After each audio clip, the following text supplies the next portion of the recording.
গল্প কবিতা পাঠে সকলকে স্বাগত। আজকের গল্প রাজশেখর বসু রচিত আতার পায়েস। চুরির জন্যই যে চুরি, তাতে একটা অনির্বচনীয় আনন্দ পাওয়া যায়। দেশের কাজে চুরি, সরকারি কন্ট্রাক্টে চুরি, তহবিল তসরুপ, পকেটমারা ইত্যাদির উদ্দেশ্য যতই মহৎ হোক, তাতে আনন্দ নেই, শুধু স্থূল স্বার্থ সিদ্ধি। গীতায় যাকে কাম্যকর্ম বলা হয়েছে, এসব চুরি তারই অন্তর্গত। কিন্তু যে চুরি অহেতুক বা শুধু অকারণ পুলকে করা হয়, তা নিষ্কাম ও সাত্ত্বিক।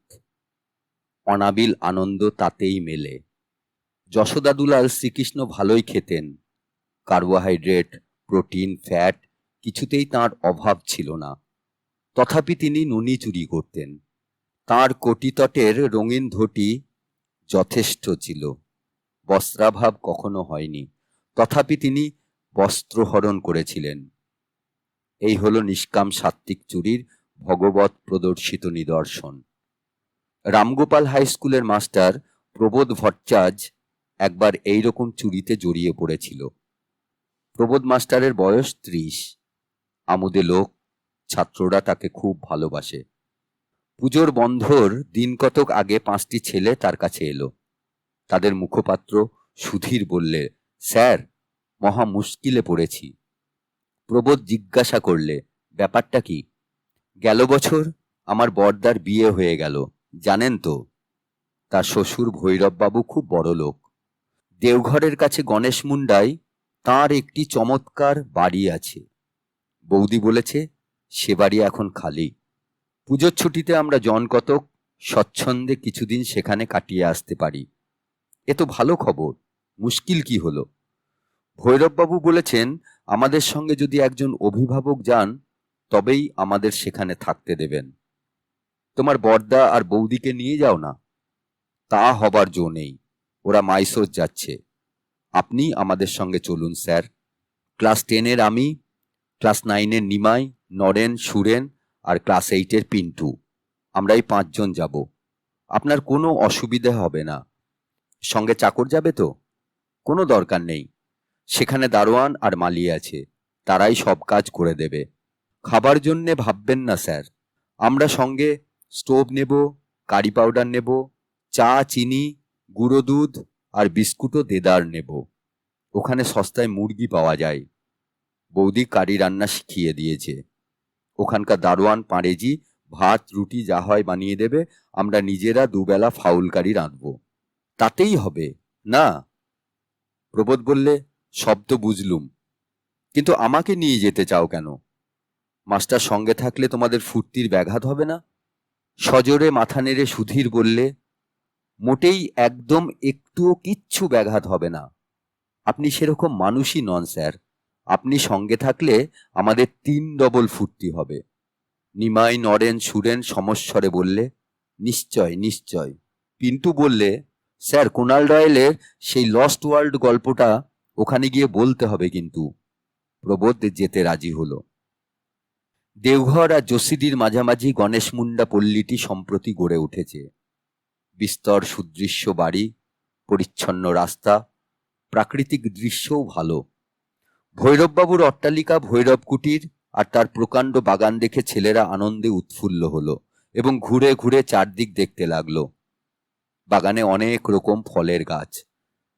গোটা কতক আতা গাছে বড় বড় ফল ধরেছে, অনেকগুলো একেবারে তৈরি, পেরে খেলেই হয়। প্রবোধ বললে, ভারী আশ্চর্য তো, ভৈরববাবুর দারোয়ান আর মালি দেখছি অতি সাধু পুরুষ। সুধীর বললে, মনেও ভাববেন না তা। আমি এখানে এসেই সব খবর নিয়েছি স্যার। দারোয়ান মেহি পাঁড়ে আর মালি ছেদি মাহাতো, এদের মধ্যে ভীষণ ঝগড়া। দুজনে দুজনের ওপর কড়া নজর রাখে, তাই এ পর্যন্ত কেউ চুরি করবার সুবিধে পায়নি। প্রবোধ বললে, আত্মকলহের ফলই এই। পাঁড়ে আর মাহাতো যদি একমত হতো, তবে স্বচ্ছন্দে আতা বেচে দিয়ে লাভটা ভাগাভাগি করে নিতে পারত। নিমাই বললে, আচ্ছা স্যার, আমাদের দেশ নেতাদের মধ্যে তো ভীষণ ঝগড়া, তবুও চুরি হচ্ছে কেন? সুধীর বললে, যা যা, জ্যাঠামি করিসনি, আগে বড় হো, তারপর পলিটিক্স বুঝবি। নিমাই বললে, যদি 2-3 সের দুধ জোগাড় করা যায় তবে চমৎকার আতার পায়েস হতে পারবে। আমি তৈরি করা দেখেছি, খুব সহজ। সুধীর বললে, বেশ তো, তুই তৈরি করে দিস। ও পাঁড়েজি, তুমি কাল সকালে 3 সের খাঁটি দুধ আনতে পারবে? পাঁড়ে বললে, জরুর পারবো হুজুর। নাওয়া খাওয়া আর বিশ্রাম চুকে গেল। বিকেলবেলা সকলে বেড়াতে বেরুলো। ঘণ্টাখানিক বেড়াবার পর ফেরবার পথে সুধীর বললে, দেখুন স্যার, এই বাড়িটি কি সুন্দর, ভীমসেন ভিলা। গেটের ওপর কি চমৎকার থোকা থোকা হলদে ফুল ফুটেছে। আকাশের দিকে হাত বাড়িয়ে পিন্টু চেঁচিয়ে উঠল, ওই ওই, একটা নীলকণ্ঠ পাখি উড়ে গেল। নিমাই বললে, এদিকে দেখুন স্যার, উফ, কি ভয়ানক পেয়ারা ফুলেছে, কাশির পেয়ারার চাইতে বড় বড়। নিশ্চয় এ বাড়িরও দারোয়ান আর মালির মধ্যে ঝগড়া আছে, তাই চুরি যায়নি। ফটকে তালা নেই। সুধীর ভিতরে ঢুকে এদিক ওদিক উকি মেরে বললে, কাকেও তো কোথাও দেখছি না, কিন্তু ঘরের জানালা খোলা, মশারি টাঙানো রয়েছে, বোধহয় সবাই বেড়াতে গেছে। দারোয়ান, ও দারোয়ানজি, ও মালি। কোনো সাড়া পাওয়া গেল না। তখন সকলে ভিতরে এসে ফটকের পাল্লা ভেজিয়ে দিল। নিমাই বললে, একটা পেয়ারা পারবো স্যার? প্রবোধ বললে, বাজারে প্রচুর পেয়ারা দেখেছি, নিশ্চয় খুব সস্তা, খেতে চাও তো কিনে খেও, বিনা অনুমতিতে পরের দ্রব্য নিলে চুরি করা হয়, তা জানো না? জানি স্যার, চুরি করব না, শুধু একটা চেখে দেখব কাশির পেয়ারার চাইতে ভালো কি মন্দ। প্রবোধ পিছন ফিরে গম্ভীরভাবে একটা তাল গাছের মাথা নিরীক্ষণ করতে লাগলো। মৌনং সম্মতি লক্ষণম ধরে নিমাই গাছে উঠল। পেয়ারা পেরে কামড় দিয়ে বললে, বোম্বাই আমের চাইতে মিষ্টি। সুধীর বললে, এই নিমে, স্যারকে একটা দে। নিমাই একটা বড় পেয়ারা নিয়ে হাত ঝুলিয়ে বললে, এইটে ধরুন স্যার, একটু চেখে দেখুন, চমৎকার। পেয়ারায় কামড় দিয়ে প্রবোধ বললে, সত্যি খুব ভালো পেয়ারা, আর বেশি পেরো না, তাহলে ভারী অন্যায় হবে, কিন্তু লোভ সংবরণ করতে শেখো। ততক্ষণ নিমাইয়ের সব পকেট বোঝাই হয়ে গেছে, তার সঙ্গীরাও প্রত্যেকে 2-3টে করে পেয়েছে। সুধীর বললে, এই নিমে, শুনতে পাচ্ছিস না বুঝি? স্যার রাগ করছেন, নেমে আয় চট করে, এক্ষুনি হয়তো কেউ এসে পড়বে। হঠাৎ ক্যাঁচ করে গেটটা খুলে গেল। একজন মোটা বৃদ্ধ ভদ্রলোক আর একটি রোগা মহিলা প্রবেশ করলেন। দুজনের হাতে গামছায় বাঁধা বড় বড় 2টি পোঁটলা। নিমাই গাছের ডাল ধরে ঝুলে ধূপ করে নেমে পড়ল। বৃদ্ধ চেঁচিয়ে বললেন, অ্যাঁ, এসব কি? দল বেঁধে আমার বাড়ি ডাকাতি করতে এসেছো? ভদ্রলোকের ছেলের এই কাজ? ঝব্বু সিং, এই ঝব্বু সিং, বেটা গেল কোথায়? পোঁটলা 2টি নিয়ে মহিলা বাড়ির মধ্যে ঢুকলেন।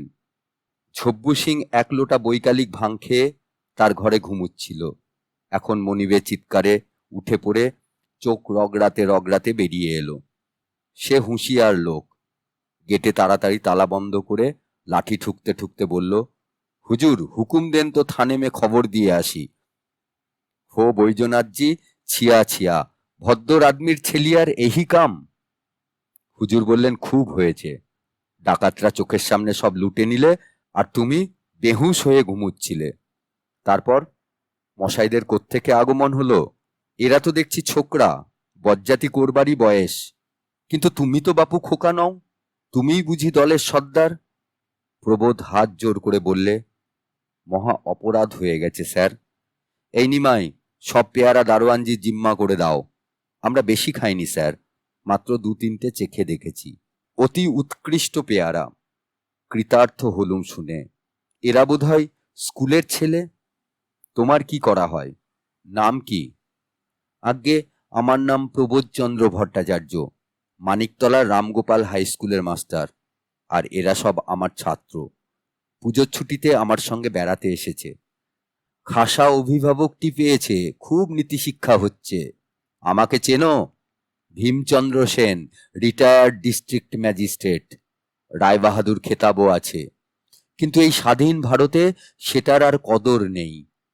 বিস্তর চোরকে আমি জেলে পাঠিয়েছি, তোমার স্কুলের সেক্রেটারিকে যদি লিখি আপনাদের প্রবোধ মাস্টার এখানে এসে তার ছাত্রদের চুরিবিদ্যে শেখাচ্ছে, তাহলে কেমন হয়? যদি কর্তব্য মনে করেন তবে আপনি তাই লিখুন স্যার, আমি আমার কৃতকর্মের ফল ভোগ করব। তবে একটা কথা নিবেদন করছি, কেউ অভাবে পড়ে চুরি করে, কেউ বিলাসিতার লোভে করে, কেউ বড়লোক হবার জন্যে করে, কিন্তু কেউ কেউ, বিশেষত যাদের বয়স কম, নিছক ফুর্তির জন্যেই করে। আমি অবশ্য ছেলে মানুষ নই, কিন্তু এই ছেলেদের সঙ্গে মিশে এই শরৎ ঋতুর প্রভাবে আর আপনার এই সুন্দর বাগানটির শোভায় মুগ্ধ হয়ে আমারও একটু বালকত্ব এসে পড়েছে। এই যে পেয়ারা চুরি দেখছেন, এ ঠিক মামুলি কুকর্ম নয়, এ হচ্ছে নবীন প্রাণরসের একটু উচ্ছলতা। হুঁ, ওরে নবীন, ওরে আমার কাঁচা, পুচ্ছটি তোর উচ্চে তুলে নাচা। রবি ঠাকুর তোমাদের মাথা খেয়েছেন। বিয়ে করেছ? করেছি স্যার। তবে পুজোর ছুটিতে বউকে ফেলে এখানে এসেছো কি করতে? বনে না বুঝি? আজ্ঞে, খুবই বনে। কিন্তু তিনি তাঁর বড়লোক দিদি আর জামাইবাবুর সঙ্গে শিলং গেলেন।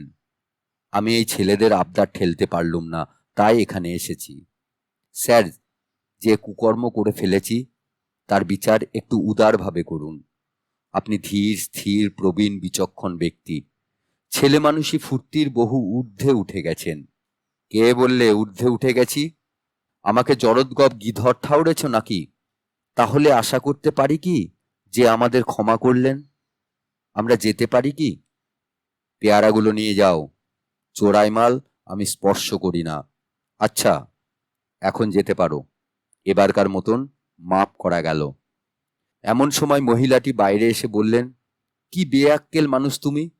এরা তোমার এজলাসের আসামি নাকি? তুমি এদের মাপ করবার কে? তোমাকে মাপ করবে কে শুনি? এখন যেও না বাবারা, এই বারান্দায় এসে একটু বসো। ভীমবাবু বললেন, এদের খাওয়াবে নাকি? তোমার ভাঁড়ারে তো ঢুঢু, চা পর্যন্ত ফুরিয়ে গেছে। হরি সরকার বাজার থেকে ফিরলে তবে হাঁড়ি চড়বে। সে তোমাকে ভাবতে হবে না, যা আছে তাই দেব। মিনিট 10 সবুর করতে হবে বাবারা। গৃহিণী ভিতরে গেলে ভীমবাবু বললেন, উনি ভীষণ চটে গেছেন, না খাইয়ে ছাড়বেন না। অগত্যা ততক্ষণ এই এজলাসেই তোমরা আটক থাকো। এখানে উঠেছ কোথায়? প্রবোধ বললে, ভৈরব কুটিরে।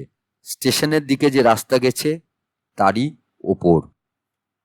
ভীমবাবু বললেন, কি সর্বনাশ! যার ফটকের পাশে বেগনি বুগনভলিয়ার ঝাড় আছে সেই বাড়ি? আজ্ঞে হ্যাঁ। বাড়িটার কোনো দোষ আছে? না, দোষ তেমন কিছু নেই, তোমরা ওখানে উঠেছ তা ভাবিনি। নিমাই বললে, ভূতে পাওয়া বাড়ি নাকি? ভূত কোন বাড়িতে নেই, এ বাড়িতেও আছে।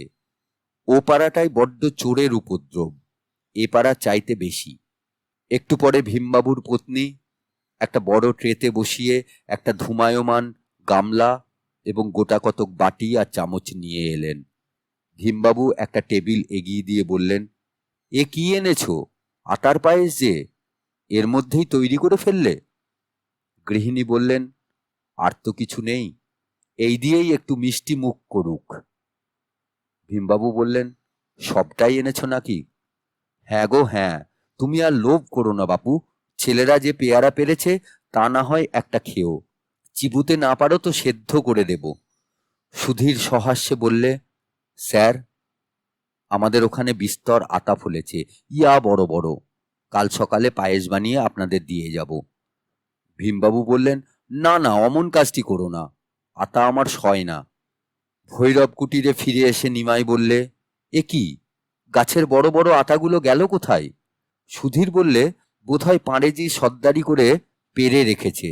ও পাঁড়ে, আতা কি হলো? পাঁড়ে ব্যস্ত হয়ে এসে মাথায় একটু চাপড় মেরে করুণ কণ্ঠে বললে, কি কহব হুজুর, বহুত ঝামেলা হয়ে গেছে। এক মোটা সা বুড়া বাবু আর এক দুবলা সা বুড়িমাই এসেছিল। বাবু পটপট সব আতা ছিঁড়ে নিলে। আমি মানা করলে খাফা হয়ে বললে, চুপ রহো উল্লু। আমার ডর লাগলো, শায়দ কই বড়া অফসার উপসার কা বাবা উবা হবে। সুধীর বললে, হাতে লাল গামছা ছিল? জি হ্যাঁ, উসি মে তো বাঁধকে লিয়ে গেল।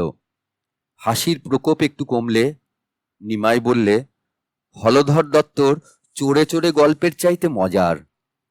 প্রবোধ বললে, যাক, আমরা ঠকিনি, আতার পায়েস খেয়েছি, পেয়ারাও পেয়েছি, কিন্তু ভীমচন্দ্র সেন মশাইয়ের জন্য দুঃখ হচ্ছে, তাঁর গিন্নি তাকে বঞ্চিত করেছেন। নিমাই বললে, ভাববেন না স্যার, দিন দুই পরেই আবার বিস্তর আতা পাকবে, তখন পায়েস করে ভীমসেন মশাই আর তাঁর গিন্নিকে খাওয়াবো।